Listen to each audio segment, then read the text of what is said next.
बिहार में एक तरफ तो टिकट बंटवारे पर घमासान मचा है।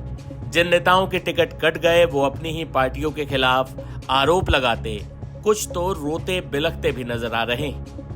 मर जाएंगे, मर रहिएगा क्यों? हम मर जाएंगे, हम क्या करेंगे? जनता को जो 10 साल में बीच में रहे हुए जनता को क्या बोलेंगे? छोटा आप रोइए नहीं, क्या छोटा आप बच्चा अपनी जो है समझ, ना, आप चाहते क्या है? आप हम चाहते क्या है? चलते हैं क्षेत्र में तो छोटा मदद से जाए थे। आप चाहते क्या है? क्या चाहते हैं राजद से? लालू जी से क्या चाहते हैं? क्या लालू मांग जी रहे हमको हैं? बोले हैं कि तुमको टिकट देके तुम ही हराएगा रणधीर सिंह को, तुम ही हराएगा। हम लालू से कहेंगे कि अपने हमारे बाप है, यहाँ जो है ना, हम आपके बेटा हैं, आप हमको वचन दिए है कि हम तू लड़िए मदन, तू लड़िए। यही बैठे थे घूरा में, फोटो है हमारा मोबाइल में। बोले कि तू लड़िए, बाप रे बाप। तो इस बार भी आपको नहीं मिला? ना 1 बजे रात में हमको बोला कि टिकट देंगे। वो फोन करवाया दिल्ली से हमको, दूसरे को दे दिया गया। संतोष कुशवाहा दलाल है बीजेपी का, उसको टिकट दिया। बीजेपी वाला जो है ना, यही रहिएगा। हम यही रहे, मर जाएंगे तो जहर खा लेंगे, जी कर क्या करेंगे। लालू जी से मुलाकात हुई आपकी? लालू जी से मुलाकात नहीं हुआ। अरे हम 10 दिन से फोन कर रहे हैं, लक्ष्मण को हमको मिलवा दो, हमारा गार्जियन बाप है हमारा बाप। अच्छा, मदन जी क्या हो गया? खाना पीना भी नहीं खाए क्या? 2 दिन से खाना नहीं खाए। बाप रे बाप, बाप रे बाप, बाप रे बाप, अरे बाप रे बाप। एनडीए में तो शुरुआती खींचातान के बाद सहमति बन गई, लेकिन महागठबंधन में सिर्फ उटौवल अभी भी जारी है। सभी पार्टियां अपने बागियों से तो परेशान हैं ही, आपस में भी गठबंधन के साथियों में न तो सहमति दिख रही है, न ही सामंजस्य। दरअसल इस बार कहा गया कि राहुल गांधी का निर्देश है कि बिहार में कांग्रेस बिना शर्त समझौता नहीं करेगी। वहीं दिल्ली गए तेजस्वी यादव का राहुल गांधी से मिले बिना पटना वापस लौट आना ही इस बात का संकेत था कि दोनों नेताओं के बीच सहमति नहीं बन पाई। राहुल गांधी और तेजस्वी यादव बिहार में कुछ महीने पहले ही वोटर अधिकार यात्रा में साथ थे। हालांकि इस दौरान तेजस्वी ने जरूर कहा कि राहुल गांधी अगले प्रधानमंत्री होंगे, लेकिन राहुल गांधी ने एक बार भी नहीं कहा कि तेजस्वी बिहार के अगले मुख्यमंत्री होंगे। वही अब तक महागठबंधन की अंतिम लिस्ट नहीं आई है। कौन कहां से चुनाव लड़ेगा, इस पर कंफ्यूजन की स्थिति बरकरार है।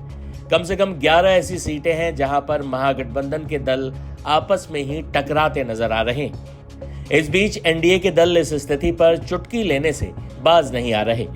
बीजेपी नेता और उप मुख्यमंत्री सम्राट चौधरी तो ये पूछते हैं कि बिहार में महागठबंधन है भी या नहीं। कांग्रेस राजेश राम के खिलाफ ही उतार दिया आरजेडी ने कैंडिडेट, ये कैसा गठबंधन? ये तो पता ही नहीं चल पा रहा है कि गठबंधन हुआ है कि नहीं हुआ। महागठबंधन का स्वरूप क्या है कोई बता भी नहीं रहा। तो महागठबंधन है या नहीं है, ये सबसे बड़ा प्रश्न है, महागठबंधन को बताना चाहिए। वही मुकेश साहनी की पार्टी के सदस्यों के बीजेपी में शामिल होने की अफवाह चली तो वीआईपी पार्टी के मुखिया ने इन बातों का खंडन करते हुए कहा कि महागठबंधन में सब ठीक है। हमारे कोई उम्मीदवार भाजपा में शामिल नहीं हुआ, आप लोगों को गलत फहमी है। उन्होंने अकेले निर्दलीय प्रत्याशी बना था और उन्होंने समर्थन भाजपा को किया है। आप जान रहे हैं कि आज दरभंगा जिला में हम उपस्थित हुए हैं। हमारे महागठबंधन के उम्मीदवार उमेश सहनी जी दरभंगा शहर से उम्मीदवार हैं।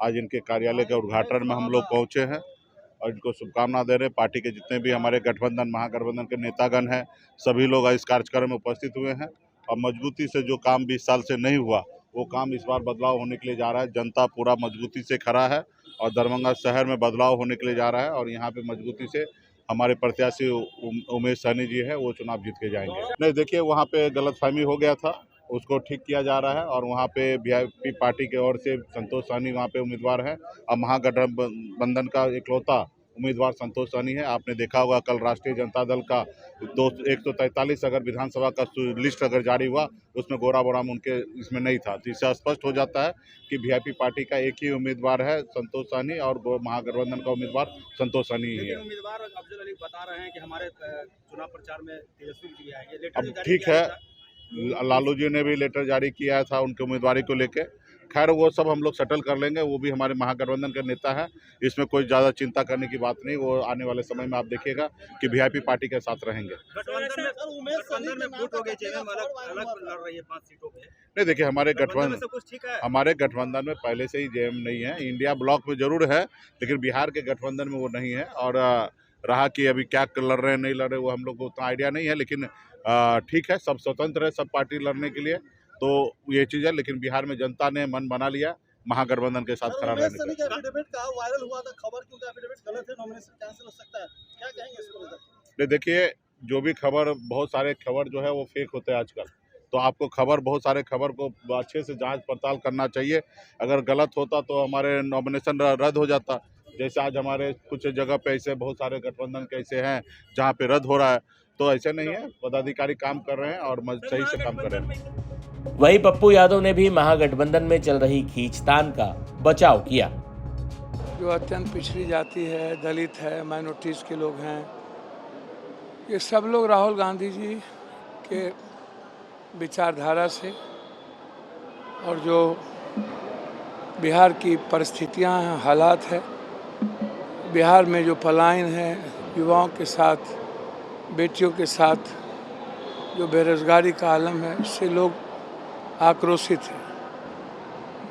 और लोगों को लगता है कि अब बहुत हो गया।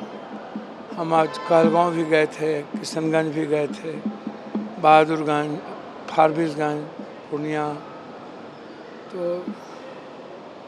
आप समझिए कि गठबंधन के नेता लोग घर में सोए हुए हैं, जनता काम कर रही है। देखिए, पहले ही पूरी तरह से महागठबंधन अब हार चुकी है सर, टूट चुका है महागठबंधन चुनाव के पहले ही। महागठबंधन टूट गया है, कौन बोल रहा है? आप लोग सही हैं। नीतीश कुमार को तो जीते जी आप लोग खंजर भोंक रहे हैं और विभीषण सब पैदा करके मारना चाहते हैं। आप लोग सही हैं। हम लोग का तो एक ही एजेंडा है, बिहार बचाना, बिहार के युवाओं को बचाना, बिहार में नफरत बचाना, बिहार में विकास की बात करना। वही बीजेपी प्रवक्ता शहजाद पूनावाला की माने तो महागठबंधन की फूट ने चुनाव नतीजों के बाद की स्थिति को पहले ही सतह पर ला दिया है। एक तरफ है एनडीए मिशन और विजन के साथ, इसीलिए एक साथ मिशन विजन पर काम करते हुए first phase of nomination file करने से पहले ही हम लोगों ने कौन कितनी सीट पर लड़ेगा, कहां से कौन प्रत्याशी लड़ेगा, प्रत्याशियों की सूची, सब कुछ डिक्लेयर कर दिया था। और आज जब हमने देखा है कि सेकेंड फेज नॉमिनेशन का ख़त्म हो चुका है, उस समय तक भी क्लियर नहीं है कि महागठबंधन में है कौन। भाई जेएमएम है या निकल गई, वीआईपी कितनी सीट पर लड़ेगी, लेफ्ट कितनी सीट पर लड़ेगी, कांग्रेस कितनी सीट पर लड़ेगी, और 143 सीट्स पर यूनिलैटरली बिना किसी से पूछे आरजेडी ने प्रत्याशी उतार दिए हैं। यहाँ पर चेहरा कौन होगा ये भी क्लियर नहीं है, एजेंडा क्या होगा ये भी क्लियर नहीं है। तेजस्वी जी अपना नाम आगे करते हैं, राहुल गांधी ओवर रूल कर देते हैं। तो एक तरफ मिशन विजन है एनडीए के साथ और दूसरी तरफ केवल कन्फ्यूजन है, केवल डिवीजन है और अपना अपना एम्बिशन है। अब सोचिए 243 सीट्स पर महागठबंधन ने 255 कैंडिडेट्स उतारे। इसका मतलब कि कम से कम 9, 10, 11 सीटों पर ये एक दूसरे के खिलाफ लड़ेंगे और कहते हैं फ्रेंडली फाइट। भाई कुश्ती और मस्ती, कुश्ती और दोस्ती साथ में कैसे हो सकती है, और फाइट कर रहे तो फ्रेंड कैसे हैं। तो इसका मतलब साफ है, जो लोग टिकट बंटवारे में एक नहीं हो सकते, सीट शेयरिंग में एक नहीं हो सकते, क्या बिहार की उन्नति प्रगति के लिए एक हो सकते हैं। और अब तो हमने देखा है कि केवल पिता बनाम पुत्र नहीं, भाई बनाम भाई नहीं, भाई बनाम बहन नहीं, पार्टी के भीतर भी इनके सिटिंग विधायक, कांग्रेस के हो या आरजेडी के हो, टिकट बेचने का आरोप लगा रहे हैं और कांग्रेस के प्रवक्ता उसको मान भी रहे। तो इसका मतलब साफ है कि ये टुकड़े टुकड़े अलायंस। कुल मिलाकर ऐसी 11 सीटें हैं जहां महागठबंधन के दल आपस में ही टकराते नजर आ रहे हैं। ऐसे में चुनावों से पहले विपक्षी गठबंधन में पड़ी ये फूट निश्चित तौर पर तेजस्वी यादव के मुख्यमंत्री बनने के सपने के लिए बड़ा झटका है।